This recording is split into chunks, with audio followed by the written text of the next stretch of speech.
Welcome to our third installment of Cuyahoga Cooks. I am Ron Block with the Cuyahoga County Public Library, and I am so excited today to be filming from the Bedford Heights Branch Library on our Charlie Cart.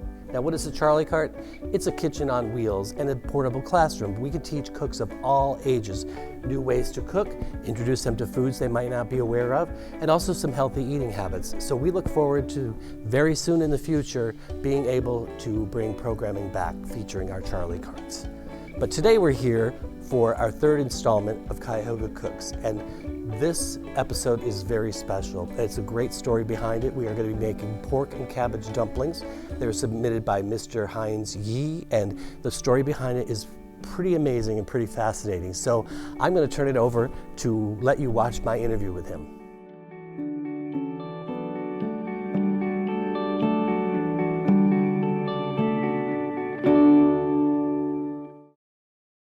Welcome, and thank you so much for entering the contest. Your recipe and your story are just inspiring, and so I want to ask you some things about it. So tell us a little bit about the recipe that you submitted. So first of all, thank you so much for selecting me. It's a great privilege, I think. The recipe is a 99% like a traditional recipe that my mom used to make dumplings with, and it's something that I'm starting to work on with my kid as well. So it's kind of a third generation kind of recipe. We keep tweaking it a little bit here and there, but it's mostly there, and it's a Chinese jiaozi recipe, and it's just something that we're just even talking about it, it makes me nostalgic of kind of like my childhood and things like that. So this actually means a lot to me. That's great. So how was it passed down to you? Well, when we first moved to the country here in 1985, there weren't as many kind of Asian stores. There wasn't a lot of this kind of like packaged Asian food you could get readily available. So it was just really something that my parents used as a way to kind of hold on to our roots a little bit, but at the same time, it was just like, because there's no other way to get it. Like if you really wanted these dumplings, you had to go out and get the ingredients and you could make it yourself. And so it was really us kind of on Tuesdays or Sundays, really sitting down and kind of churning them out and by practice, right? Repetition. Okay, so you wrote a little bit about your mom in here and about how she had to change her life when they emigrated to the country. Can you tell us more about her? Yeah, so my mother is from Taiwan originally, and that's where we immigrated from. And she had an import-exporting company, and my father was also a business person, and he actually came to the States earlier, maybe 2 or 3 years before we moved here, to open a restaurant and do some stuff. And at that time, my mom was kind of like being a single mother, really taking care of me and doing stuff like that, and had done really well there. And she had to make a decision of like whether or not like it was kind of that pivotal moment, for a lot of women or a lot of people out there, where it's like you have to make a decision: is family more important, or is having a successful business more important? And my mom chose having a family that was together, and so she closed up her business. That's where we've been really for the last 35 years now. Right, awesome. And you also mentioned about how you're teaching this recipe to your daughter. I would imagine that it's more than just teaching her to cook. It must be really a great bonding experience. Can you talk about that? Yeah, absolutely. So originally this recipe, everything is done by hand, right? They would get the meat, they would get I remember this, like my father and my mother, they would go out and get the meat, they would get the cabbage, and everything would have to be processed by hand. Like they'd hand chop it. Everything was kind of put through this old school way of doing it. And obviously, as when I was saying that, we've altered it, is like now we've done a lot more things. We buy the meat already ground, right? We use a food processor to help process things. And, when I'm teaching it to my daughter, it's funny because sometimes I'll mention, I'll be like, Dad used to do this by hand. And her face is kind of like, just like, what are you talking? Why would you do that? So it is very interesting because, sometimes my daughter's only 7, so the honesty of a 7-year-old, sometimes she'll just say things like, this way, why don't we just buy it prepackaged? Why are we making these, right? And it's really interesting. So I think that has been funny and kind of eye-opening. Sometimes, one of the recipes in here, part of the recipe is using white pepper. And prior to us making this, she had never had white pepper before. So she was like, what is that? Like, how is this? You need black pepper? And I'm like, no, it's white pepper, right? And just these little ingredients that we're starting to introduce her to and that she's getting more familiar with. I really enjoy that. I think that's something that is cool because it's not just because it's an Asian thing. It's just being able to expose your kids to new things and to new tastes.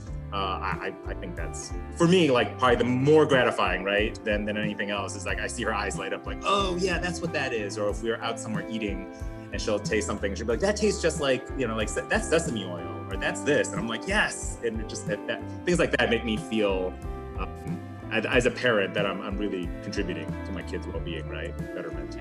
Right. But what a lifetime gift you've given her too, because she'll not only have the knowledge, she'll have the memories. It's really so far-reaching. Yeah, I hope so. I thank you. I appreciate that. So that for me, I think that's high praise. So thank you. Heinz, it's been so wonderful to meet you and talk to you, and I can't thank you enough for submitting the recipe. I love the story, I love the recipe, and I know that everybody else is going to as well. So thank you so much.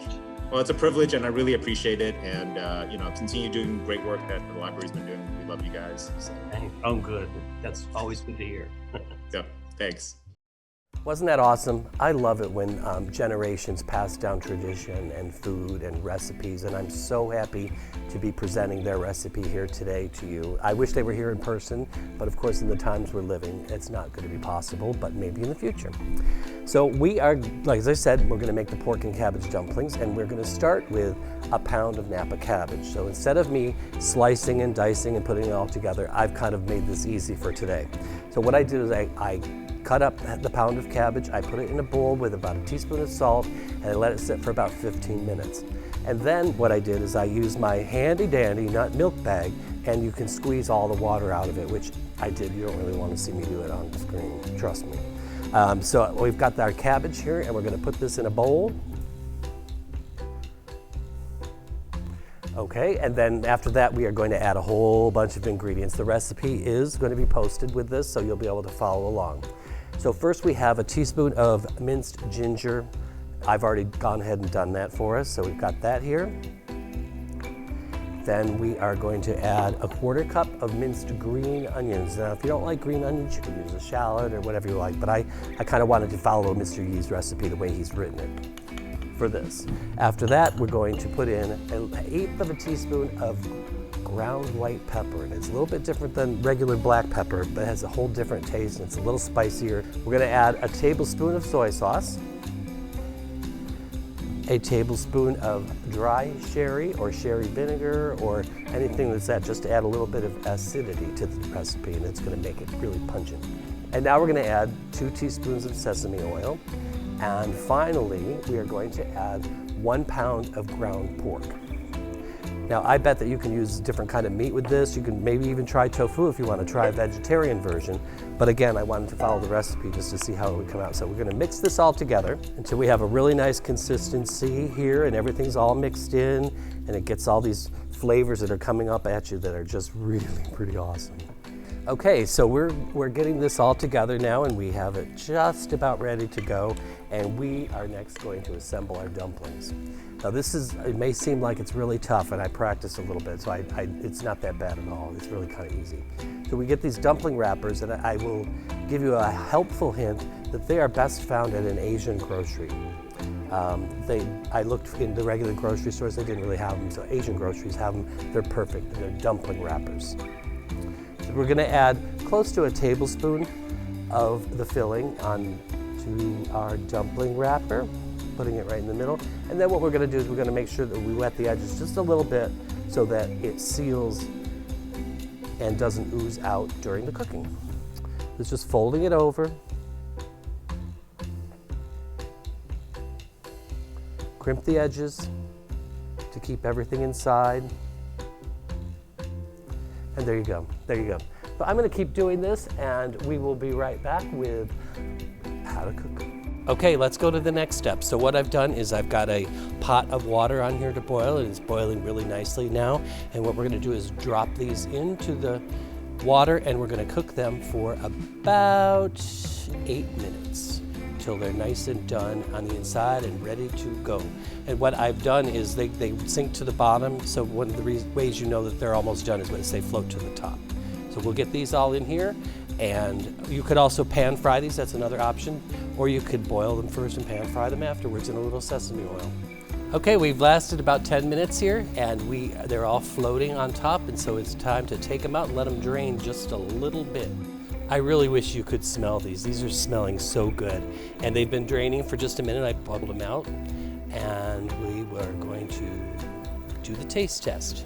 So I've tried them with both a little bit of soy sauce and a little bit of sesame oil, but you could put whatever you like on there, some Japanese barbecue sauce, something like that. I want to thank the Yee family for sharing their story with us. I want to thank the library for sponsoring this, and once again, thanks to Somrak Kitchen for helping us with our episodes for this. So, bon appetit. Good.